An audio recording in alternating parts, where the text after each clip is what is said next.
Tickle, let's go to the hotline.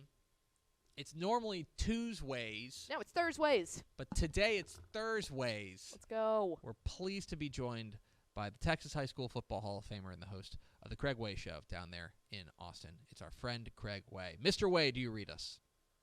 Just call me squeaky today. A little bit of allergy stuff, so it's made me a little bit squeaky. Teenage guy going through puberty thing. But good. Otherwise, good, ready to go. Okay, squeaky. Let me ask you, when is your next play-by-play responsibility?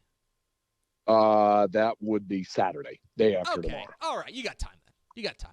Yeah, I'll be all right. You got a good crew down there at the Craig Way Show that can help guide you through, and you can play hurt on the Craig Way Show. But I know that it's play-by-play is a different animal. So here's hoping you feel better by then. I think I'll be all right. It's just a little bit squeaky on the higher notes, and sometimes with this basketball team, you have to hit some higher notes. That is true. Craig Way joined us here. We are a week removed from UIL Realignment. You've had a week to marinate on what has gone down with the big reveal last Thursday at 9 a.m. I'm curious now, and you've been through a lot of realignments. Your interview with Dr. Charles Breithaupt on Valley Sports Southwest I thought was really good, and you started by talking about how you guys have done this a lot. You guys have gone through the realignments. When you take a look at this particular alignment, maybe versus other ones that you've seen over the course of your high school football coverage career, I'm curious how this one measures up versus others, because I know each of them are pretty unique. Yeah, and there's always some things that just reach out and grab you, far-flung stuff that happens. That this realignment obviously is no different than the ones in the past in that respect. What is different about this one and why it's drawn so much attention is because of the headline names involved with some of this. Most notably, obviously, 75AD1, where Lufkin is in the same district with Highland Park and Cleburne. It's drawn a great deal of conversation as well as an appeal from Lufkin. So, that probably stands out. We've talked a little bit about here in the greater Austin area about some of the districts and creating some real interesting matchups. And then, down in the Rio Grande Valley, I think it's when you're talking about in 6A down in the Rio Grande Valley, where you've got a 5-team district. So it's going to be real interesting to see how some of those shake down. It's just because there are some headline players involved here. I think that's why it's drawing perhaps a little more attention than it might normally would draw. Talking with Craig Way, the Texas High School Hall of Famer here on Texas Football Today. Get involved in the conversation, #TF Today. Craig, one of the districts that really caught my attention, and I know it did you, down in your neck of the woods. Overall, in the 6A, there wasn't, in the Austin area, wasn't a ton of movement. Manor kind of could have gone hither and yon. They land in District 25 6A with Vandegrift.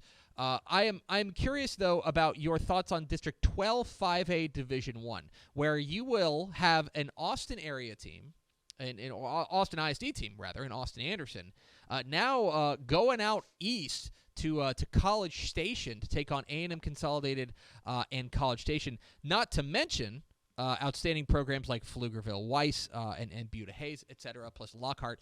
That seems like not necessarily the most sprawling district, but a district that I think, by virtue of both its geography and the programs involved, is certainly going to catch some eyes down there in that Central Texas area. Yeah, it has. And, Tep, the thing about it is, you're right. Maybe it's not as spread out, as far-flung as what we're accustomed to seeing in the Panhandle and West Texas and things like that. But in terms of major metropolitan areas, it has drawn some more attention. We were joking on the realignment show about in a year where Texas is going to play Texas A&M in football for the first time in 13 years, you're going to have for the first time ever an AISD school be in the same district with a Bryan College Station, independent. So there's some symmetry there, I think. But I will also tell you that it is a byproduct of teams moving up and down the classification ladder. that created this. And as a result of that, you've got, that, like you mentioned, the two Pflugervilles, and you got Lockhart, you got Lehman. So is Dr. Jamie Harrison, the UIL calls them, some solos or outliers. And then you got the two College Station schools, and then you got Hayes and Cedar Creek and Anderson, with Anderson dropping from 6A to 5A. That created that kind of swollen up district. And then I think also intriguing is over in Region 2, where you got Cedar Park, the two Georgetowns, the three Leander 5A D1 schools, Leander, Glenn, and Rouse.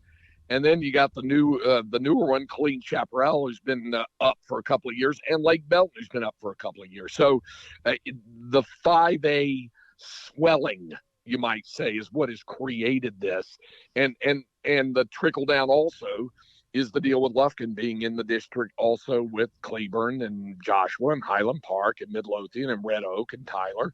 I mean, we're talking about a bunch of single school district towns. And then you have a Burleson Centennial and a Midlothian in there. Craig Way, the Texas Football Hall of Famer, joined us here on Texas Football Today. Get involved in the conversation and hashtag TF Today. Craig, we've gone through a number of districts that we've talked about as being districts of doom. We broke it down a variety of different ways. And I want to give you, I'm going to leave.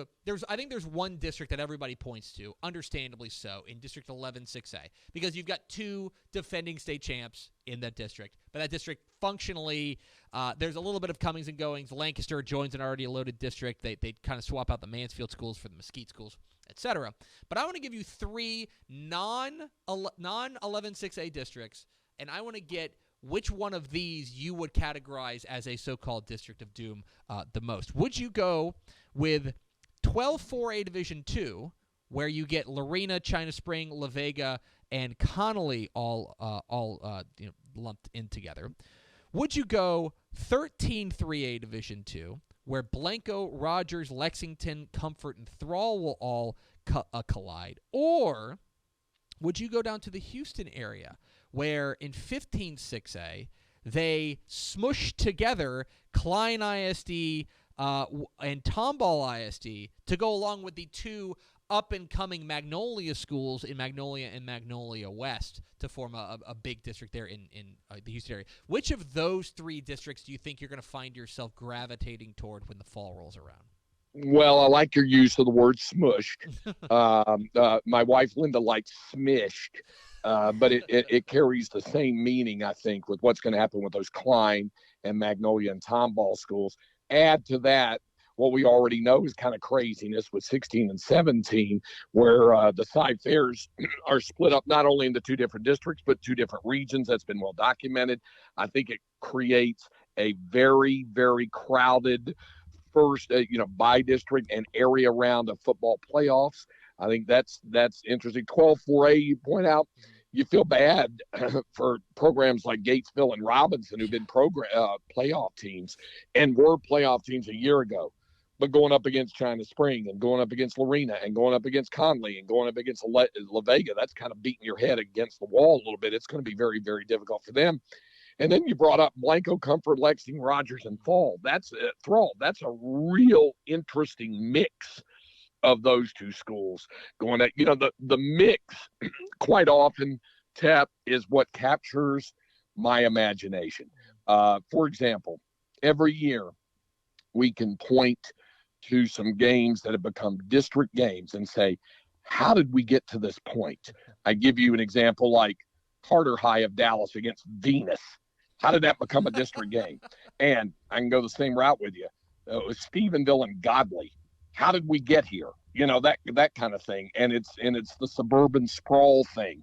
And then you juxtapose that against what happens with an outlier like a Lufkin, where there's really no other place to put them. Jamie Harrison said, the UIL deputy director, when he was on with us, said that they got an email from somebody, said, do you guys even know where Lufkin is? Oh, yeah, they're well aware of where Lufkin is. They know where Lufkin is. Here's the problem. What do you do with them? And for folks who say, well, just put them in with Mount Pleasant and Henderson, all that. Yeah, they have for the other district, for the other sports. But what hasn't been realized or remembered by many is that those schools for football are 5A Division II. Lufkin is 5A D1. What do you do with them? Do you send them down to the greater Houston area and Galveston Ball? I mean, the road trips are every bit as long, if not longer, there. They've done all the computer mapping. So there's always going to be outliers. There's always going to be the ones that you have to try to find a place for, but are really struggling. And we know this, there's always going to be some school districts who, in a given realignment, are not going to get what they want, and then they kind of have to go through it for a couple of years, and then they're in a more favorable one in the next realignment. He's Craig Way. He's the Texas High School Football Hall of Famer. Hear him today at 2 o'clock on AM 1300 The Zone in Austin. And, of course, you can hear his fine work, as he calls Texas Longhorns basketball these days. Craig, appreciate your time, my friend. Hope your voice gets a little bit better, and I'm sure we'll be talking to you down the road. You betcha. Happy realignment, everybody. Absolutely. There he goes. Bye, Craig Way, the Texas High School Hall of Famer.